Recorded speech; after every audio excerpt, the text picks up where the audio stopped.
In position. Area secure.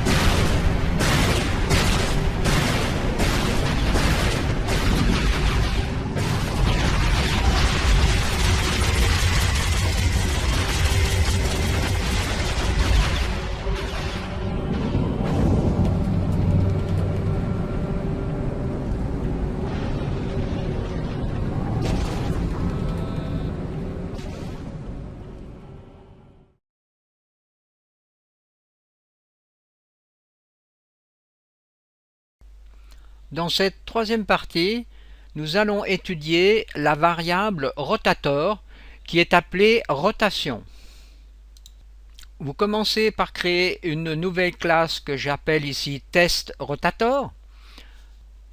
Vous pouvez copier les parties de la classe static mesh, donc toute cette partie qui se trouve ici.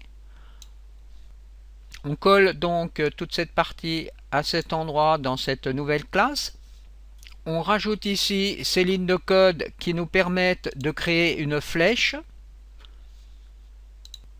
Et dans la fonction postBeginPlay, on crée simplement un log avec le nom rotation et ici la valeur de la rotation. Alors j'effectue une compilation.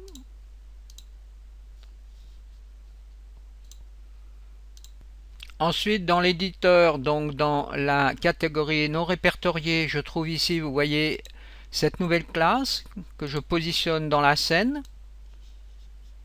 Donc, bien sûr, c'est la colonne.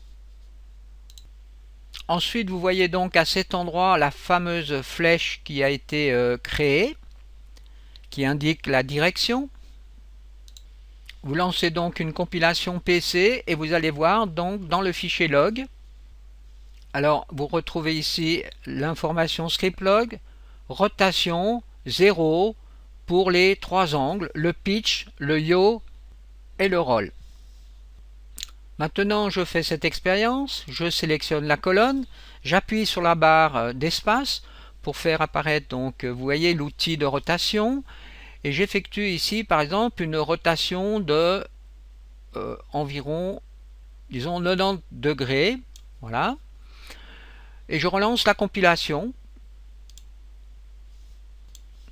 Je retourne ensuite dans le fichier log et là vous voyez j'ai effectué donc une rotation sur le yaw de moins 16 384. Ensuite je vous conseille d'aller sur internet pour récupérer ce convertisseur.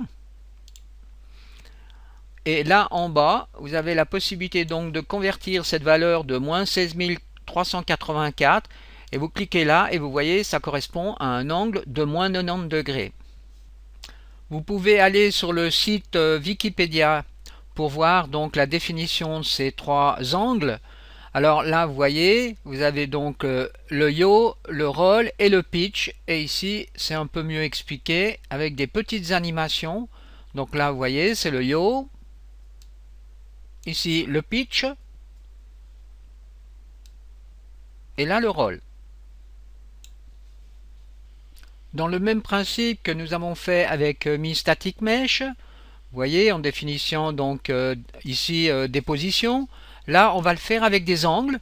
Donc la première chose que je fais, je définis une variable rotator que j'appelle mi-rotation et ensuite j'impose ici des angles. Alors mi-rotation.yaw 3000 par exemple, mi-rotation.pitch 0 et puis pour le roll je mets 5000.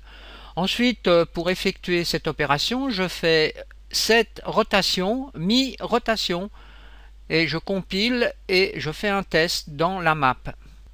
Je positionne le test rotator dans la map, et ensuite je lance un test. Et voilà, la rotation a bien été effectuée.